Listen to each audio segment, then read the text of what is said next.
तर आज आपण प्रूफ करणार आहोत रूट 5 हा काय इरॅशनल नंबर आहे. ओके, तर आपण इनडायरेक्टली प्रूफ करणार आहोत. इनडायरेक्टली प्रूफ म्हणजे आपण काय करीत धरणार आहोत रूट 5 हा इरॅशनल नंबर नाही.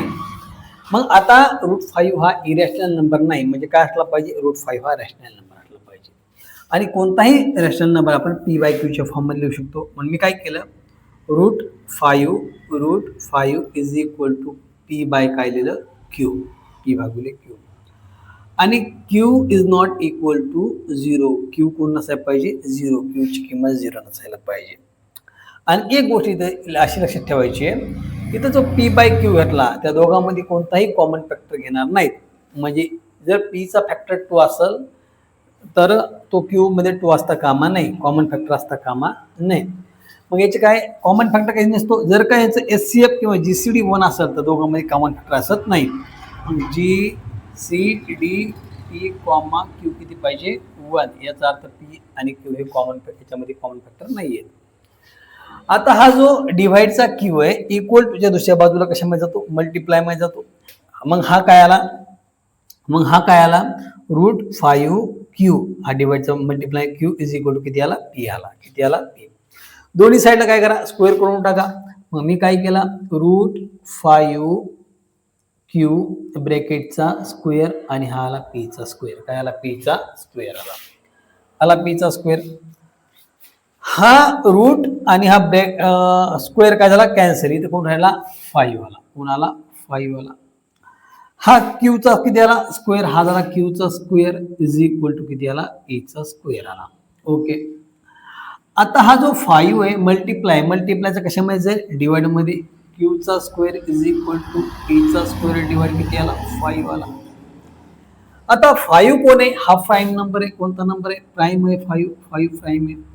आणि आपल्याकडे एक थेरम आहे. कोणता थेरम आहे, जर का कोणताही प्राईम नंबर एखाद्या नंबरच्या स्क्वेअरला डिवाइड करत असेल तर तो नंबर त्या नंबरला आपण काय करतो, डिवाइड करतो.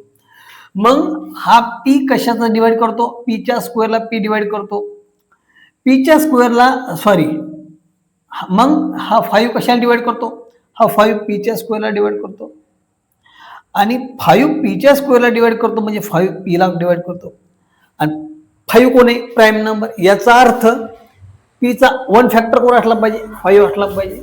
Therefore P is equal to किती, 5c. जर का 5 फॅक्टर नसेल तर पीने डिवाइड होणार नाही. ओके, आता आपण काय करू, हा जो पीची किंमत मिळाली म्हणजे पीचा एक फॅक्टर कोण मिळाला, 5. ही पीची किंमत आपण पी स्क्वेअर मध्ये इथे ठेवून टाकू. ओके, मग काय आला, हा 5 क्यूचा square is equal to P किती आहे, हा रूट 5 सीचा स्क्वेअर आला. परत हा 5 क्यूचा स्क्वेअर इज इक्वल टू 5चा स्क्वेअर 25, हा सीचा स्क्वेअर आला. हा 5 मल्टिप्लाय कशामध्ये जाईल, डिवाइड मध्ये. हा आला क्यूचा स्क्वेअर 25 डिवाइड मध्ये किती, 5cचा स्क्वेअर आला. 5 एक 5, 5 5 25. हा आला क्यूचा स्क्वेअर इज इक्वल टू 5cचा स्क्वेअर आला. परत हा मल्टिप्लायचा कशामध्ये जाईल, डिवाइड मध्ये जाईल. कशामध्ये जाणार आहे, डिवाइड मध्ये. हा सीचा स्क्वेअर इज इक्वल टू काय आला, क्यूचा स्क्वेअर प्लस 5. प्लस परत 5 कोण आहे, प्राईम नंबर आहे. परत 5 आला प्राईम नंबर. आणि कशाला डिवाइड करतो, क्यू स्क्वेअरला करतो. म्हणजे 5 कशाला डिवाइड करणार, क्यूला पण करणार. याचा अर्थ परत क्यू म्हणजे कोण असला पाहिजे, कॉमन फॅक्टर असला पाहिजे. Therefore Q is equal to कोणाला, 5d. आता डी कोणी पण असू शकतो, कॅपिटल डी, जर काही प्रॉब्लेम नाही.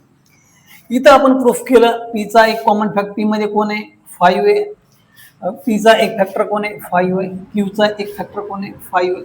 पी मध्ये पण 5 आहे, क्यू मध्ये पण 5 आहे. याचा अर्थ काय होतो, दोघांमध्ये कॉमन फॅक्टर आहे कोण, 5. पण आपण याचं घेताना जीसीडी किती घेतला, जीसीडी घेतला 1. जीसीडी याचा अर्थ काय होतो, त्यामध्ये कोणीही कॉमन फॅक्टर नाही. आणि आपल्याला इथं काय भेटतो, कॉमन फॅक्टर आहे. याचा अर्थ काय होतो, हा जो रूट 5 नंबर आहे, रूट 5 नंबर त्याला पी बाय क्यूच्या फॉर्म मध्ये आपण लिहू शकत नाही. ओके, जर का रूट 5 नंबरला आपण पी बायच्या क्यूच्या फॉर्म मध्ये लिहू शकत नाही तर तो रॅशनल नंबर नाही. कारण की प्रत्येक रॅशनल नंबरला पी बाय क्यूच्या फॉर्म मध्ये लिहिता येतं. आणि जर का रूट 5 हा रॅशनल नंबर नाही तर उरला कोण, मग irrational number. Therefore root 5 is irrational number.